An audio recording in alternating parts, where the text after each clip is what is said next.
संतुलन निकाल सकते हैं लोग। बस याद रखना है sigma bond plus lone pair. एक आएगा ही, 2 आएगा sp2, 3 आएगा sp2, 4 आएगा। तो हेलो फ्रेंड, मैं कन्हैया शर्मा स्वागत करता हूँ इस प्यारे से प्लेटफॉर्म जिसका नाम है गुरुकुल क्लासेस, जहाँ पे मैं अधिकतर फिजिक्स और केमिस्ट्री के लेक्चर को लेते रहता हूँ। हमने कल एक वीडियोज अपलोड किया था 11th और 12th के ऑर्गेनिक केमिस्ट्री के इंट्रोडक्शन का, जिसमें हम लोगों ने निकोलस लैम्ब्री और लेवोजियर भाई साहब के 2 नियमों को हम लोगों ने क्या किया था भाई, पढ़ा था। तो चलिए उसी बात को हम लोग आगे क्या करते हैं जी, कंटिन्यू रखते हैं। आज हम लोग को पढ़ना है बर्जिलियस का जैव शक्ति सिद्धांत, जिसको हम लोग क्या बोलते हैं जी, वाइटल फोर्स थ्योरी के नाम से जानते हैं लोग। कहीं कहीं पे इसको शॉर्ट में ऐसे लिखा जाता है VFT, VFT।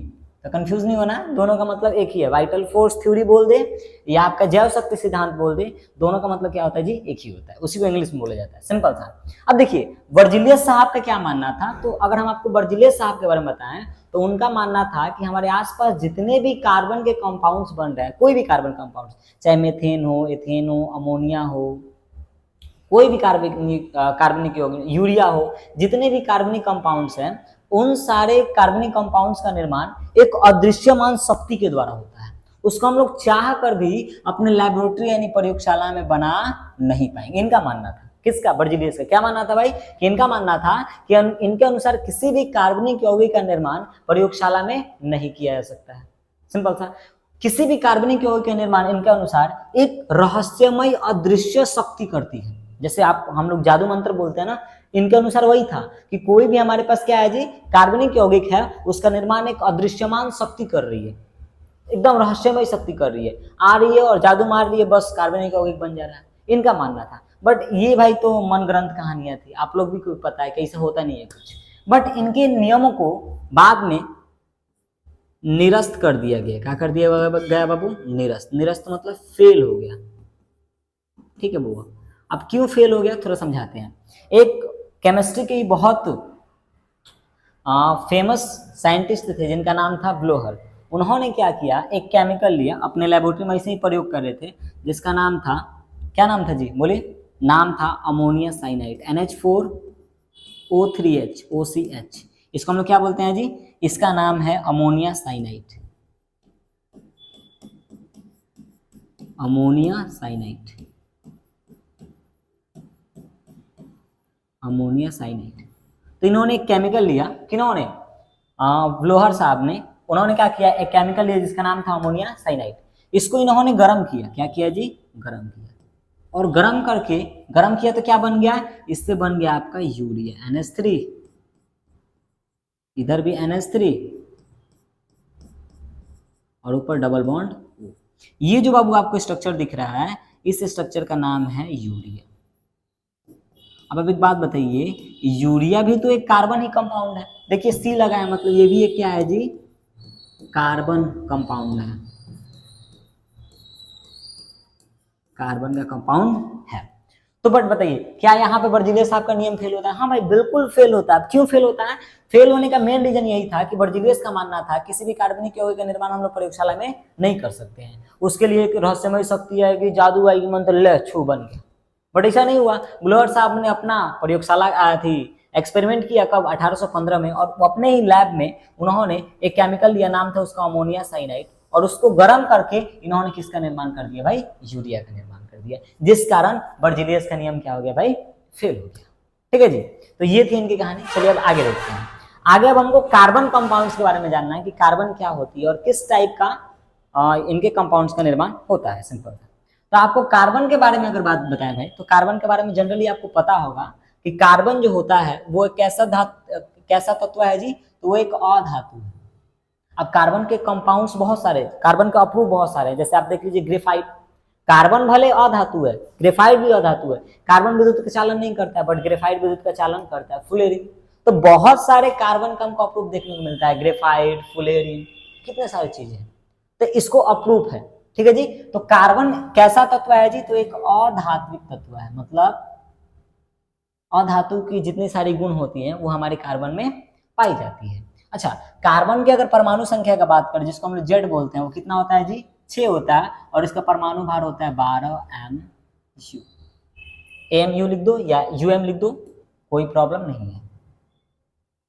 हाँ, एक चीज यहाँ पे देता है आपका निरूपण।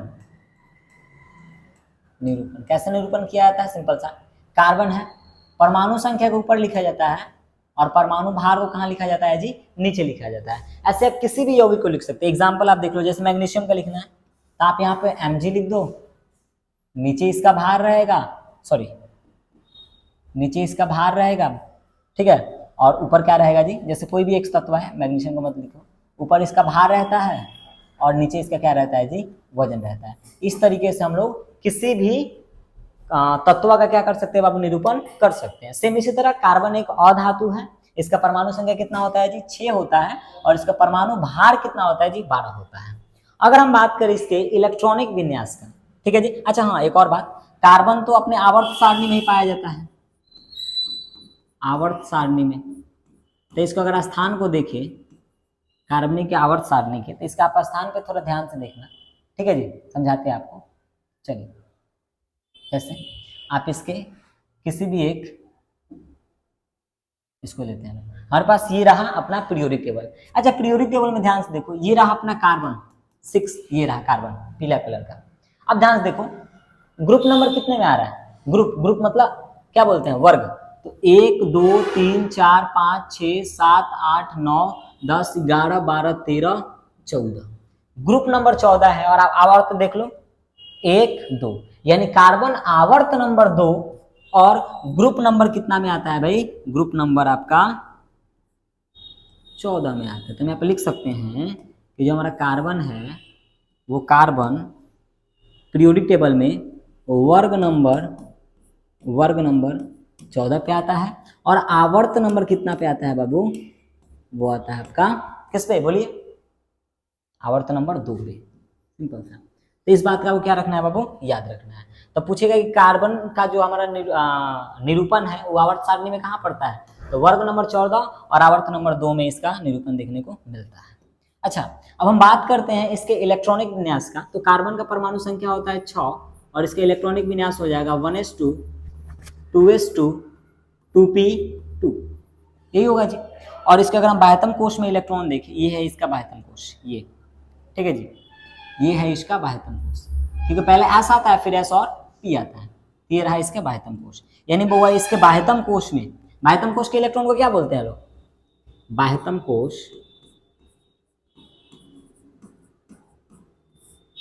बाह्यतम कोश के इलेक्ट्रॉन को इलेक्ट्रॉन को हम लोग संयोजी इलेक्ट्रॉन बोलते हैं। बाह्यतम कोश के इलेक्ट्रॉन को बाबू हम लोग क्या बोलते हैं जी? इस इलेक्ट्रॉन को हम लोग संयोजी इलेक्ट्रॉन बोलते हैं। संयोजी इलेक्ट्रॉन, इंग्लिश में बात करें तो वैलेंस इलेक्ट्रॉन, वैलेंस इलेक्ट्रॉन। अब इस बात को आपको याद रखना है। तो अगर हम पूछ दें कि बताइए कार्बन के पास वैलेंस इलेक्ट्रॉन की संख्या कितनी है, तो आप देख लो 2 2 4 है। सही बात है जी। तो यहीं से आपका वैलेंस इलेक्ट्रॉन पूछा जाता है और यहीं से आपका संयोजकता पूछा जाता है। सिंपल सा। इसका संयोजकता यानी इसको वैलेंसी बोलते हैं लोग। तो वैलेंसी की अगर बात करते हैं तो याद रखिए, आपको पता है कि अगर वैलेंस इलेक्ट्रॉन 1 2 3 4 है तो वैलेंसी भी 1 2 3 4 हो जाता है। अगर 4 से ज्यादा होता है तो उसको 8 में से घटा देते हैं, बट यहाँ पे 4 है तो इस कार्बन का संयोजकता भी कितना हो जाएगा बाबू? आपका 4 देखने को मिलेगा। अब इतना आप लोगों ने केमिकल बॉन्डिंग 11th क्लास में पढ़ा होगा कि जिस तत्व का जितना वैलेंसी होता है उतना ही क्या बनाता है? बॉन्ड बनाता है। यानी यहाँ पे कार्बन मैक्सिमम बॉन्ड कितना बनाएगा जी? मैक्सिमम बॉन्ड बनाएगा 4 को। कार्बन कभी भी 4 से ज्यादा बॉन्ड का निर्माण नहीं कर सकता। तो ये था कुछ कार्बन के बारे में बेसिक सी नॉलेज जो आपको पता होना चाहिए। क्या क्या? तो ये एक अधातु है, फिर बाबू इसका परमाणु संख्या 6 है, परमाणु भार 12 mu है, आवर्त सारणी में वर्ग नंबर 14 और आवर्त नंबर 2 पे आता है। इलेक्ट्रॉनिक कॉन्फ़िगरेशन क्या होता है जी? 1s2 2s2 2p6। Valence electron कितना है, मतलब बाह्यतम कोश में इलेक्ट्रॉन कितना है? तो 4 है। और वैलेंसी की बात करें तो वैलेंसी भी कितना हो जाता है बाबू? 4 हमको देखने को मिलता है। तो ये सिंपल सी किसके बारे में जानकारी थी? तो ये था अपना कार्बन के बारे में। अब हम लोग कार्बन के कुछ बॉन्ड कैसे बनता है उस चीज को हम लोग क्या करने वाले हैं भाई? देखने वाले हैं। तो अगर आपको कार्बन के बॉन्ड के बारे में सिंपल सा बताएं तो हम यहाँ पे लिखते हैं कार्बन के बॉन्ड। ठीक है जी, चलिए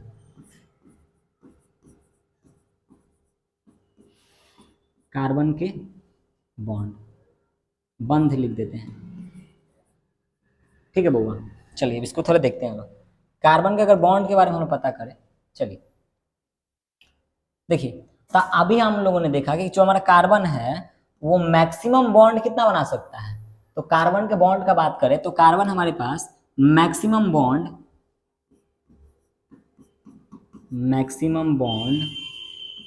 कितना बना सकता है, 4। यानी वो चाहे तो एकल बंध भी बना सकता है, मतलब सिंगल बॉन्ड भी बना सकता है, चाहे तो डबल बॉन्ड भी बना सकता है, चाहे तो ट्रिपल बॉन्ड भी बना सकता है, चाहे तो 4 बॉन्ड का निर्माण भी कर सकता है। तो अगर हम लोग सिंपल सा सबसे पहले अगर हम लोग बॉन्ड देखते हैं सिंगल बॉन्ड का, किस बॉन्ड को जी, सिंगल बॉन्ड को, थोड़ा ध्यान से देखते हैं लोग। चलिए हम लोग सबसे पहले बात करेंगे लोग सिंगल बॉन्ड का। चलिए इधर आइए,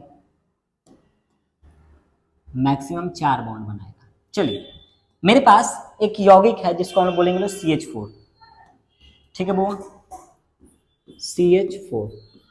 इसका स्ट्रक्चर थोड़ा देखते हैं। अच्छा आपको पता है कार्बन बॉन्ड बनाएगा 4, ठीक है जी, कार्बन बॉन्ड बनाएगा 4, और यहाँ पे हाइड्रोजन बॉन्ड कितना बनाएगा जी, हाइड्रोजन बॉन्ड बनाएगा आपका 1, क्योंकि इसकी वैलेंसी 1 होती है। हाँ अब यहाँ पे आप लोग को समझाते हैं सिंपल। चलिए यहाँ पे देखिए, यहाँ पे मेरे पास एक कार्बन है और हमारे पास 4 क्या है जी, हाइड्रोजन है। 4 क्या है, हाइड्रोजन है, ठीक है भाई, 4 क्या है जी, हाइड्रोजन है। हाँ अब इस बात को थोड़ा बताते हैं, एक सेकंड रुक जाइए, कुछ इससे पहले आपको क्लियर करते हैं। यहाँ पे देखिए ध्यान से, अगर हम बात करते हैं लोग सिंपल सा छोटा सा एक बात आपको बताते हैं, सुनिए ध्यान से। कार्बन का इलेक्ट्रॉनिक विन्यास अभी देखिए लो क्या होता है जी, तो कार्बन का इलेक्ट्रॉनिक विन्यास होता है बाबू, इसका इलेक्ट्रॉनिक कॉन्फ़िगरेशन होता है 1s2 2s2 2p2, यानी बाबू इसके बाह्यतम कोश में इलेक्ट्रॉन कितना है, 4।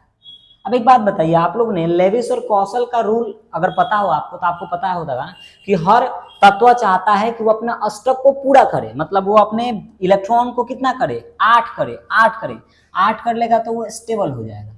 इसको क्या बोलते हैं जी, ये क्या पूरा करना चाहता है, अष्टक। अष्टक पूरा करके क्या हो जाता है, तो अस्थायी हो जाता है। यानी ध्यान से समझिए, अगर कार्बन को स्टेबल होना है तो उसको क्या करना पड़ेगा, अपने अष्टक को पूरा करना पड़ेगा। अष्टक मतलब 8 इलेक्ट्रॉन को पूरा करना पड़ेगा, सिंपल सी बात है। कार्बन को स्टेबल होना है तो उसके लिए उसको अपना अष्टक पूरा करना पड़ेगा। तो वो अस्थायी होने के लिए क्या क्या करेगा, वो थोड़ा हमको देखना है। एक बहुत रोमांचक कहानी, 2 काम कर सकता है, सुनिए ध्यान से। कार्बन के पास बाह्यतम कोश में 4 इलेक्ट्रॉन है, पता है ना, तो इसके पास 2 ऑप्शन है, या तो वो क्या करे 4 गो इलेक्ट्रॉन को कहीं से ग्रहण कर ले, अस्थायी होने के लिए कर सकता है ना, क्या कर सकता है, सबसे पहले 4 इलेक्ट्रॉन को ग्रहण करके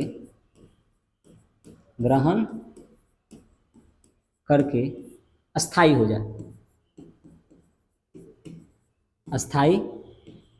जाए, इसके पास फर्स्ट ऑप्शन है कि भैया वो 4 इलेक्ट्रॉन को ग्रहण करे और वो अपने आप को क्या कर ले जी, स्टेबल कर ले। 4 गो है और 4 गो ले लेगा तो पूरा हो जाएगा। हाँ या तो एक और ऑप्शन है कि भाई वो अपने 4 इलेक्ट्रॉन को छोड़ दे, तो एस के पास केवल 2 इलेक्ट्रॉन बचेगा, फिर भी स्टेबल हो जाएगा। यानी दोनों ऑप्शन बचता है, 4 इलेक्ट्रॉन को या तो ग्रहण कर सकता है या तो 4 इलेक्ट्रॉन को छोड़ सकता है। 4 इलेक्ट्रॉन को ग्रहण कर ले, ये 4 इलेक्ट्रॉन को छोड़कर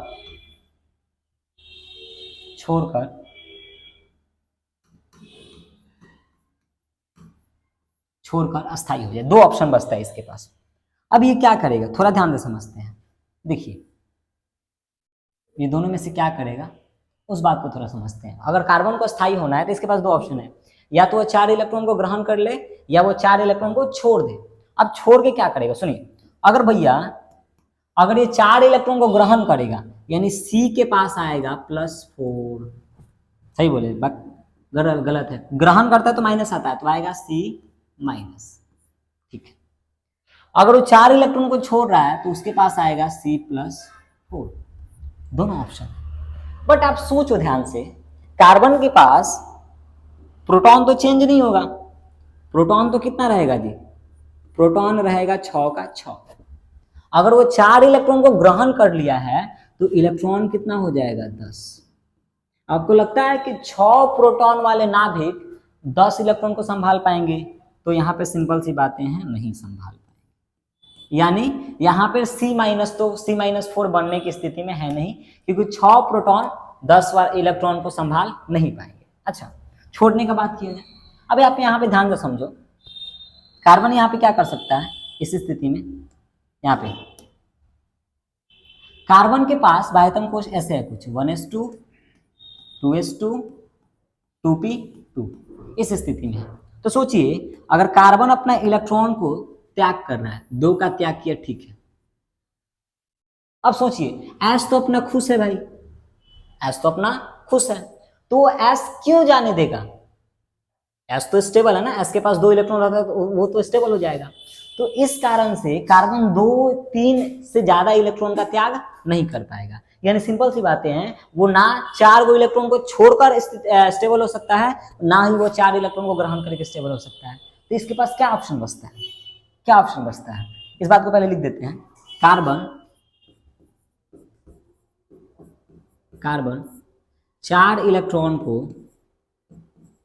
ग्रहण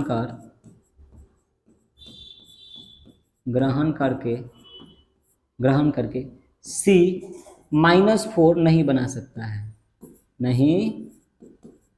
सकता है। अब समझाते हैं क्यों नहीं बना सकता। क्योंकि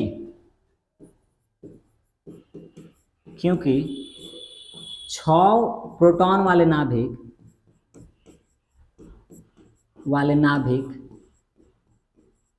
10 इलेक्ट्रॉन को संभाल नहीं पाएंगे, 10 इलेक्ट्रॉन को संभाल नहीं पाएंगे।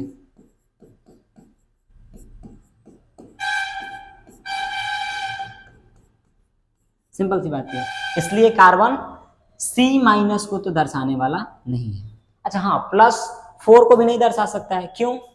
क्योंकि यहीं से लिख देते हैं, कार्बन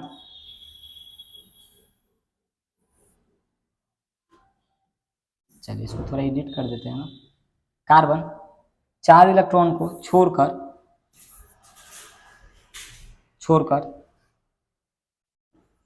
4 इलेक्ट्रॉन को छोड़कर C+ नहीं बना सकता है। क्योंकि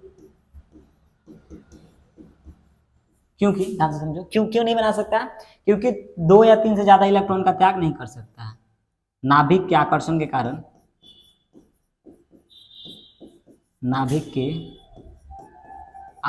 के कारण कारण 2 या 3 से ज्यादा इलेक्ट्रॉन का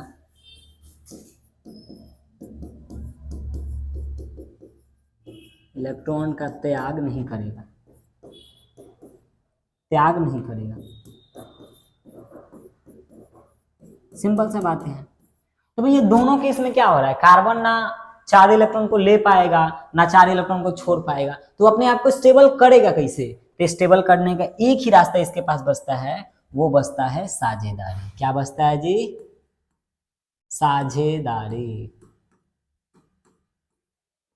साझेदारी एक लास्ट ऑप्शन है जो क्या कर सकता है भाई? कार्बन को स्टेबल कर सकता है। जैसे यहाँ पे समझिए, हमको पता है कार्बन के पास बाह्यतम कोश में 4 इलेक्ट्रॉन होते हैं, ठीक है जी, अष्टक पूरा करना है। अच्छा हाँ, एक बात याद रखिए, जिसके पास केवल S होगा ना, उसको खुश होने के लिए मात्र 2 इलेक्ट्रॉन कर सकता है, लेकिन जिसके पास S और P होता है दोनों, उसको खुश होने के लिए 8 इलेक्ट्रॉन की आवश्यकता होती है। समझे? तो यहाँ पे देखिए, कार्बन के पास S और P है तो उसको अष्टक पूरा करना है। हाइड्रोजन के पास केवल 1s1 है, मतलब उसको 2 इलेक्ट्रॉन में खुश हो जाएगा। तो सिंपल सा होगा क्या? कार्बन के पास तो 4 इलेक्ट्रॉन हल ही है,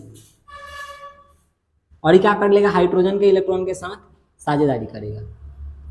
हाइड्रोजन के इलेक्ट्रॉन के साथ क्या करेगा बाबू? साझेदारी, मतलब शेयरिंग करेगा।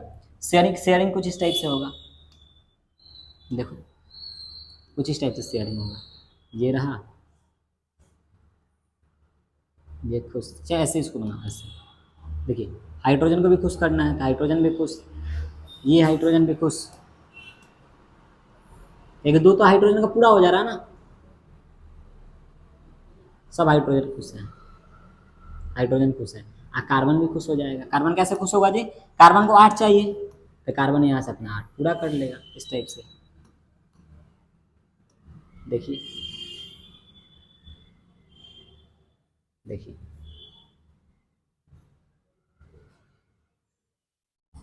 देख रहे हैं, तो कार्बन का भी 8 पूरा हो गया और हाइड्रोजन का भी 2 2 पूरा हो गया। तो कार्बन एक ही स्थिति में स्टेबल हो सकता है, वो क्या करे भाई, इलेक्ट्रॉन की साझेदारी करे, इलेक्ट्रॉन का क्या करे बाबू, साझेदारी करे। तो यहाँ पर तो सिंपल सा अगर बताएं तो यहाँ पे कितने इलेक्ट्रॉनों की साझेदारी हुई है, देखिए अगर आपको दिख रहा हो तो पता है, यहाँ पे 4 हाइड्रोजन का है और 4 कार्बन का, यानी 4 4 इलेक्ट्रॉनों की साझेदारी हुई, 4 4 इलेक्ट्रॉनों की साझेदारी हुई है, सिंपल सा।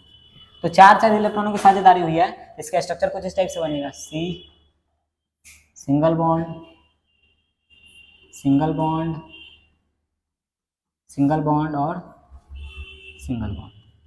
ठीक है जी, तो इस बात का आपको दिमाग में रखना है। हाँ एक और बात, 2 इलेक्ट्रॉन के द्वारा एक बॉन्ड का निर्माण होता है, यहाँ पे 2 2 इलेक्ट्रॉन को शेयरिंग के कारण इस टाइप से कुछ स्ट्रक्चर बना है। यानी हमें आप बोलेंगे ना कि भाई यहाँ पे जो कार्बन है वो आपका सिंगल बॉन्ड बना है, कैसा,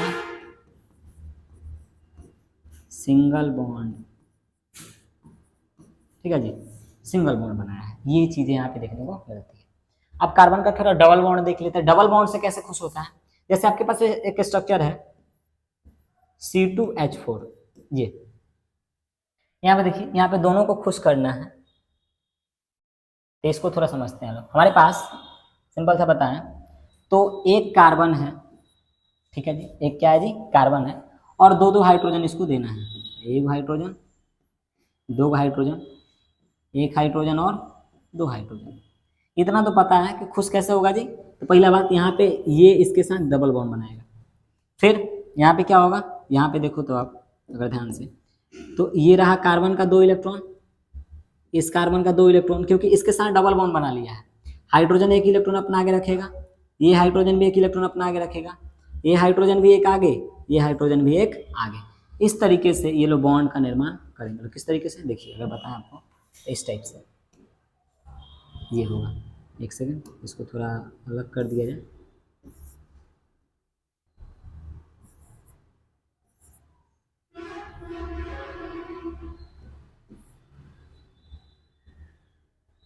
चलिए भाई, इसको थोड़ा अलग कर दे, देखिए इस टाइप से,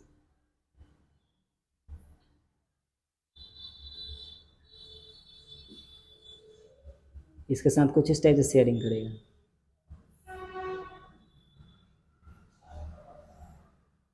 इस टाइप से।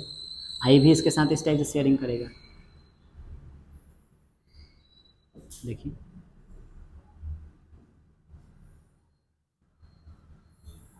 इस टाइप से कुछ शेयरिंग करेगा। मतलब सिंपल सा, देखिए यहाँ पे इलेक्ट्रॉनों की साझेदारी हुई, इसे नहीं समझ में आ रहा था, ऐसे समझ जाइए। देखिए देखिए यहाँ पे हुआ है, यहाँ पे हुआ है, यहाँ पे हुआ और यहाँ पे हुआ है, इस टाइप से शेयरिंग करके यहाँ पे द्विआबंध बना है, द्विआबंध। ठीक है बाबू, आप सिंपल से देख लेते हैं लोग त्रिआबंध, जिसको हम क्या करेंगे बाबू, देखने वाले हैं। तो यहाँ पे हम लोग ट्रिपल बॉन्ड देख लेते हैं, कैसे, एक कार्बन 2 कार्बन, एक इसको मिला है एक इसको मिला है, तो फिक्स है। खुश होने के लिए दोनों क्या करेगा जी, ट्रिपल बॉन्ड बनाएगा। तो इलेक्ट्रॉन यहाँ पे 6 इलेक्ट्रॉनों की साझेदारी होगी, इस टाइप से, इस टाइप से बनाया लोग, इसके पास भी है। तो देखिए यहाँ पे इलेक्ट्रॉनों की साझेदारी कैसी होगी, इस टाइप से, 3 पहले से हैं, एक 4, ध्यान समझो, 3 3 6 और 6 तो कितना हो जाएगा जी, 8, यानी कार्बन का इस टाइप से साझेदारी होगा, इस कार्बन का भी कुछ इसी टाइप से होगा, देख रहे हो। और हाइड्रोजन अपना साझेदारी इस टाइप से करके बॉन्ड का निर्माण करेगा, ये खुश, ये हाइड्रोजन खुश। तो सिंपल सा, कार्बन डबल बॉन्ड भी बनाता है, सिंगल बॉन्ड भी बनाता है और ट्रिपल बॉन्ड का भी निर्माण करता है। तो चलिए आगे देखते हैं लोग। आगे हमको पढ़ना है कार्बनिक यौगिक में बॉन्ड कैसे बनते हैं, वो थोड़ा समझते हैं। अच्छा इतना आपको कुछ बताते हैं, उसको याद रखिए। सबसे पहले बॉन्ड जनरली दो हम लोग पढ़ते हैं, एक हम लोग पढ़ते हैं सिग्मा बॉन्ड, एक पढ़ते हैं लो भाई पाई बॉन्ड। अब आपको याद रखना है, जहां पर भी सिंगल बॉन्ड होगा, सिंगल बॉन्ड, उस सिंगल बॉन्ड को हम लोग क्या बोलते हैं जी, सिग्मा बॉन्ड बोलते हैं। अब बाकी जो बच जाएगा वो क्या हो जाएगा जी, पाई बॉन्ड। जैसे एग्जांपल, अगर मेरे पास दो यौगिक दिया गया है, जैसे मेरे पास अगर मान लीजिए ए है और बी है, और इसमें केवल सिंगल बॉन्ड है, तो ये कहलाएगा हमारा सिग्मा बॉन्ड। अगर ए है और बी है, इसके बीच मान लीजिए डबल बॉन्ड बना है, तो नीचे वाला हमेशा सिग्मा होता है और ऊपर वाला क्या होता है जी, पाई होता है। अगर ए है और बी है, इसके बीच ट्रिपल बॉन्ड बना है, तो नीचे वाला सिग्मा होगा, बाकी जो दोनों बच जाएगा वो क्या हो जाएगा भाई, पाई हो जाएगा। अच्छा, इसी तरह अगर ए और बी है, इनके बीच चार बॉन्ड बना है, तो केवल नीचे वाला ही सिग्मा होगा, बाकी जो तीन बचेगा वो क्या हो जाएगा, आपका पाई हो जाएगा। इस बात को आपको याद रखना है। इसी तरीके से हमारे पास कुछ यौगिक है, एग्जाम्पल है, उसको हम क्या करते हैं भाई, देखते हैं। जैसे मेरे पास एक ये यौगिक है, यहाँ पे अगर हम बोले कि बताइए सिग्मा बॉन्ड की संख्या कितनी है, what are the number of the sigma bond in this compound. चलिए यहाँ पे अगर बात करते हैं सिग्मा बॉन्ड का, तो सिग्मा बॉन्ड सिंगल है सिग्मा, सिंगल है सिग्मा, सिंगल है सिग्मा, सिंगल है सिग्मा, यानी सिंगल बॉन्ड कितना है जी, 4। Pi bond 0।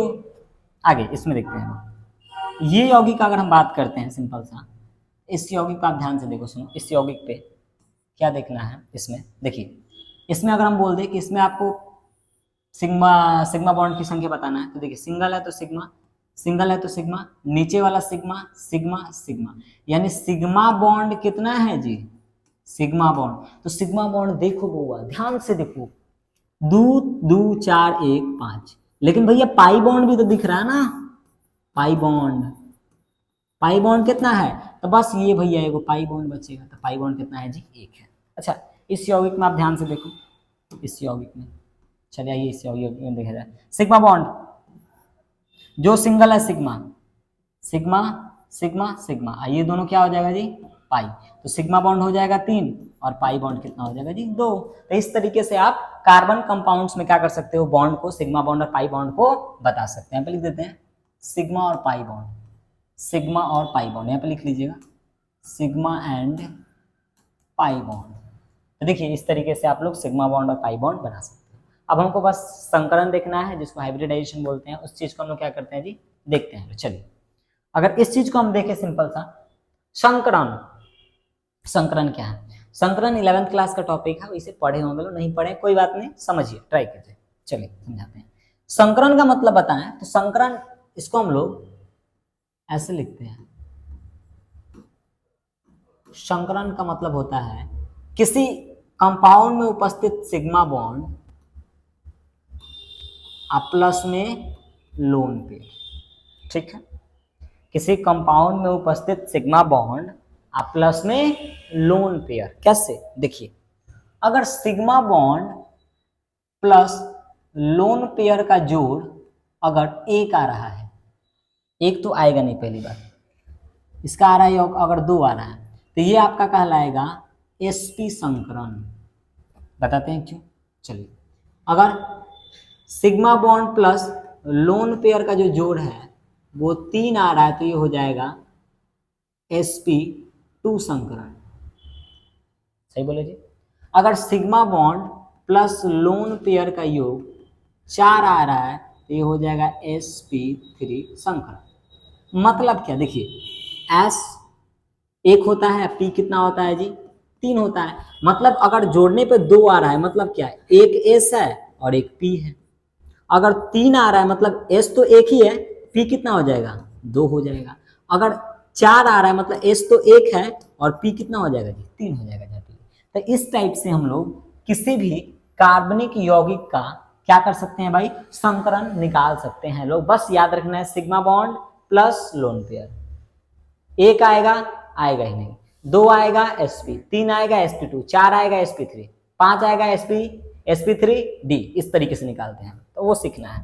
चलिए जैसे इसमें हमको निकालना है कार्बन कंपाउंड्स, यौगिक कुछ लिए हैं एग्जाम्पल, इसमें निकालते हैं। चलिए पहले सिग्मा बॉन्ड काउंट किए जाए, 1 2 3 4। अच्छा हाँ, लोन पेयर क्या होता है जी? Lone pair, lone pair Hindi में बोलते हैं एकाकी युग्म, एकाकी युग्म, एकाकी युग्म। जैसे मान लीजिए क्लोरीन ने, क्लोरीन ने, ठीक है जी, क्लोरीन ने किसी यौगिक के साथ, जैसे कार्बन के साथ, जिसे बनाएगा नहीं लेकिन मान लीजिए सोडियम के साथ बॉन्ड बनाया, तो क्या होगा? सोडियम के, क्लोरीन के पास 7 इलेक्ट्रॉन होता है इस तरीके से, और इसके पास बाह्यतम कोश में कितना होता है जी? 1s1 होता है। तो ये इसके साथ तो बॉन्ड बना लेगा, तो इसके ऊपर जो बचा है ये पेयर में, इसको बोलते हैं लोन पेयर। ठीक है जी, चलिए यहाँ पे थोड़ा चेक करते हैं। सिग्मा बॉन्ड, यहाँ पर अगर हमको संकरण निकालना है, हाइब्रिडाइजेशन निकालना है, ठीक है, HB से लिख दे रहा है, कैसे निकालेंगे? Lone pair 1 2 3 4, sorry sigma bond 4, lone pair एक भी बचा है नहीं, मतलब 0। तो बताइए 4 आ रहा है, मतलब इसका संकरण क्या हो जाएगा? sp3 हो जाएगा। इसमें 2 है तो इसको हम लोग C1 बोल देते हैं, इसको C2 बोल देते हैं। तो अगर C1 का निकालें तो देखिए sigma bond, sigma bond, sigma bond, तो सिग्मा बॉन्ड कितना है? सिग्मा बॉन्ड है 3, और लोन पेयर कितना है? लोन पेयर एक भी नहीं है, क्या तो बॉन्ड बना लिया उधर, तो 0, यानी 3 आ रहा है, जोड़ने पर 3 आ रहा है, मतलब sp2। यहाँ पे देखिए, अच्छा हाँ इसका भी निकाल लीजिए, इसका भी आप निकालोगे तो वही आएगा sp2, आप निकाल लेना। यहाँ पे जनरली देखो, अगर ये है सिग्मा बॉन्ड, नीचे वाला सिग्मा बॉन्ड, ये भी सिग्मा बॉन्ड, बाकी ऊपर वाला 2 पाई हो जाएगा, C1 और C2। तो अगर C1 का निकालिए तो सिग्मा बॉन्ड 1 और 2 सिग्मा बॉन्ड, लोन पेयर मतलब बॉन्ड तो खुश है, खुश है मतलब लोन पेयर बचेगा ही नहीं, तो मतलब 2 हो गया, और 2 + 0 मतलब 2, और 2 है मतलब, तो अभी क्या आएगा जी? sp। अभी देख लो सेम इसी तरह, फिर इसका भी आप निकालोगे तो इसका भी क्या आएगा जी? sp ही आएगा, C2 का भी। इसमें थोड़ा आपको ध्यान देना है इसमें। चलिए एक यौगिक है जिसको हमको देखना है, ठीक है, थोड़ा ध्यान से समझते हैं। चलिए पहले सिग्मा बॉन्ड काउंट करते हैं। सिंगल है सिग्मा बॉन्ड, सिग्मा बॉन्ड, नीचे वाला सिग्मा सिग्मा सिग्मा सिग्मा, इसमें 3 कार्बन है, C1 C2 C3। अगर भाई हम C1 का बात करें तो C1 के पास सिग्मा बॉन्ड कितना है? 3, और लोन पेयर 0, मतलब 3 आ रहा है। 3 आएगा तो इतना तो पता है कि sp क्या हो जाएगा जी? 2 हो जाएगा। 3 आएगा तो क्या हो जाएगा? sp2। अभी देख लो ना, 1s 2p। अच्छा इसका देखिए सिग्मा बॉन्ड 2 + 0, लोन पेयर 0 है, किसी के पास लोन पेयर नहीं है, मतलब 2 आ रहा है, मतलब sp। इसका भी 3 आएगा, 3 + 0 3, बताइए 3 आ रहा है, मतलब sp3। तो इस तरीके से बाबू हम लोग क्या कर सकते हैं? संकरण को निकाल सकते हैं लोग। अच्छा एक बढ़िया एग्जांपल ये देख लीजिए, चलिए निकालते हैं लोग। सिग्मा बॉन्ड 2 है, 1 गो 2 गो, लोन पेयर 0, मतलब sp। Sigma bond 1 2, lone pair 0 sp। इसमें आइए सिंगल बॉन्ड, लोन पेयर 0, मतलब 3 आ रहा है, जोड़ने पड़ता है sp2। इसमें आइए, इसमें कैसे हो जाएगा जी? देखिए sigma bond sigma bond sigma bond, तो अगर हम इस कार्बन का देखें तो 1 2 आ रहा है, मतलब sp। इसका देखिए 3 आ रहा है, मतलब sp2। इसका 4 आएगा, 4 आएगा, मतलब sp3। इसका देखिए, इसका कैसे होगा? कार्बन के साथ सिंगल बॉन्ड बना है, हाइड्रोजन के साथ, मतलब 1 आ रहा है, 1 आ रहा है, मतलब सिंगल बॉन्ड। तो सिग्मा सिग्मा एक सिग्मा है, तो 3 है, एक इधर आइए, हाइड्रोजन के साथ एक बना हुआ है, तो 3 है, मतलब sp2। इसका निकाल लीजिए, सिंगल सिंगल सिंगल 3 है, 3 होगा तो मतलब sp2। तो सिंपल है संकरण निकालना, बस 2 आ रहा है तो sp, 3 आ रहा है तो sp2, 4 आ रहा है तो sp3, 5 आ रहा है तो sp3d, 6 आ रहा है तो sp3 d2, ऐसे निकाल सकते हो आप संकरण। तो ये संकरण की कहानी है जिसको आपको क्या रखना है बाबू? याद रखना है। चलिए अब आगे कहानी को देखते हैं, तो सिंपल था। आगे कुछ है जी? हाँ आगे पढ़ना है degree of carbon and degree of hydrogen. Simple सा, डिग्री ऑफ कार्बन का मतलब क्या होता है? एक बात याद रखिएगा, कोई कार्बन सीधे कितने कार्बन से जुड़ा है? सीधा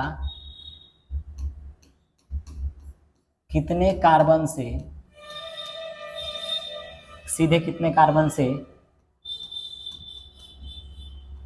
जुड़ा है? जैसे आपको समझाते हैं, अगर एक कार्बन से जुड़ा है मतलब वो है 1 डिग्री कार्बन, 2 कार्बन से जुड़ा है तो वो है 2 डिग्री कार्बन, अगर 3 कार्बन से जुड़ा है तो वो है 3 डिग्री कार्बन। ठीक है, 4 कार्बन से जुड़ा है मतलब 4 डिग्री कार्बन। समझाएं कैसे? देखिए जैसे हम एक यौगिक बनाते हैं,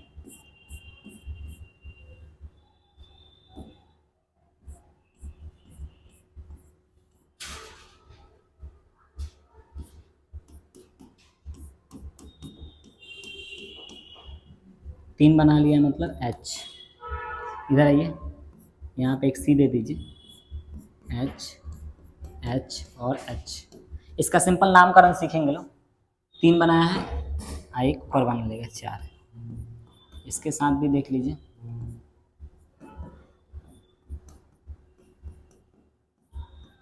चलिए अब इसको थोड़ा देखें। अच्छा एक शॉर्ट फॉर्म में इसको लिख देते हैं CH3 CH3, ऐसा हो जाएगा CH3। चलिए दूसरा का इसको क्या बोलेंगे जी? CH double bond, CH double bond. लेकिन 3 1 4, एक नीचे भी तो बनाएगा ना, मतलब CH2 डबल बॉन्ड लिखना पड़ेगा, CH2 double bond, double bond. फिर आपका ये जुड़ेगा CH2, ठीक है। इसका देखिए ये हो जाएगा। चाहे इसको छोड़िए, डायरेक्ट इधर आते हैं ना, हमको हर डिग्री से ना जोड़ना है। चलिए डिग्री मतलब क्या होगा? डिग्री ऑफ हाइड्रोजन का मतलब होता है सीधे कितने कार्बन से जुड़ा है। अच्छा इस कार्बन का देखो तो ये इस कार्बन से जुड़ा है, बोलोगे ना भैया ये तो इससे भी जुड़ा है। डायरेक्ट नहीं जुड़ा है, पहले इससे जुड़ा है तब उससे जुड़ा है, बट लेकिन हमको हाइड्रोजन डिग्री ऑफ कार्बन में क्या देखना है कि सीधा कितना से जुड़ा है। तो भैया ये आपका जुड़ा है एक कार्बन से, तो ये हो जाएगा 1 डिग्री कार्बन। कितना डिग्री कार्बन जी? तो ये आपका हो जाएगा 1 डिग्री कार्बन, ठीक है। इसको देखते हैं, चलिए सीधा कितना से जुड़ा है? एक से जुड़ा है, मतलब 1 डिग्री कार्बन। ये देखिए 1 2 2 डिग्री कार्बन, ये देखिए 1 2 एक नीचे 3 डिग्री कार्बन। इधर आइए 1 2 2 डिग्री कार्बन। इधर देखिए बस एक ही कार्बन से जुड़ा है तो 1 डिग्री कार्बन। तो बस सिंपल था। डिग्री ऑफ कार्बन कैसे निकालते हैं हम लोग? तो बस उसमें कितना सीधे कार्बन से जुड़ा है उसको लिख दीजिए, बाकी सब काम वो खुद से कर देगा। तो यहाँ पे हो जाएगा 1 डिग्री 2 डिग्री 3 डिग्री 4 डिग्री और 4 डिग्री तक ही होता है, उससे ज्यादा। जैसे यहाँ पे देखिए 4 डिग्री का बताया, तो जैसे देखिए इधर भी जुड़ा है, इधर भी जुड़ा है, इधर भी जुड़ा है, इधर भी जुड़ा है। आइए इसके साथ हाइड्रोजन के साथ जुड़ा है, मान लीजिए। चाहे ऐसे मत लिखो ना यार, इसको ऐसे लिख दो, इसको लिख दो CH3 इसको भी लिख दो CH3। क्या 3 जुड़ा है। तो देखिए अगर बात करें तो ये 4 कार्बन से, इधर भी इधर भी इधर भी, तो ये हो जाएगा आपका 4 डिग्री कार्बन। तो बस 1 से जुड़ा है तो 1 डिग्री, 2 से जुड़ा है तो 2 डिग्री, 3 से जुड़ा है तो 3 डिग्री, 4 से जुड़ा है तो 4 डिग्री। तो ऐसे करके हम कार्बन को बता सकते हैं। अच्छा हाइड्रोजन का बात करें, डिग्री ऑफ हाइड्रोजन,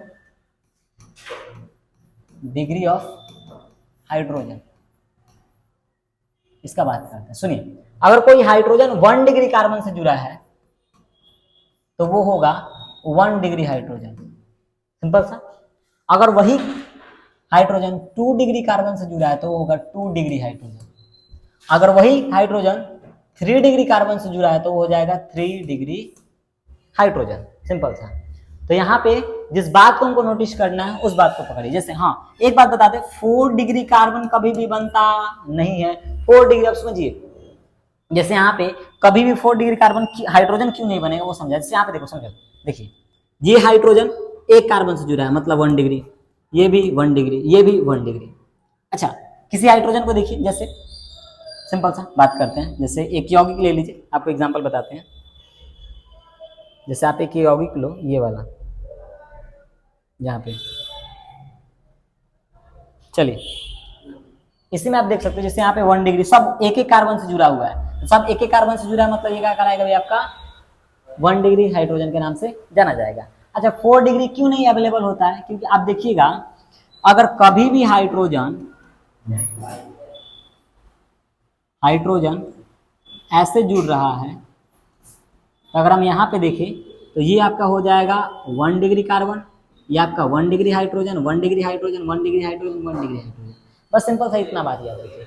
अगर एक कार्बन से जुड़ा है तो 1 डिग्री हाइड्रोजन, 2 से जुड़ा है तो 2 डिग्री हाइड्रोजन, 3 कार्बन से जुड़ा है तो 3 डिग्री हाइड्रोजन, और 4 तो बनाए गए नहीं। ठीक है जी, तो आशा करते हैं आज की क्लास बहुत अच्छी लगी होगी। तो मिलते हैं हम लोग अगले क्लास में, तब के लिए सभी को बाय बाय। जय हिंद, जय भारत।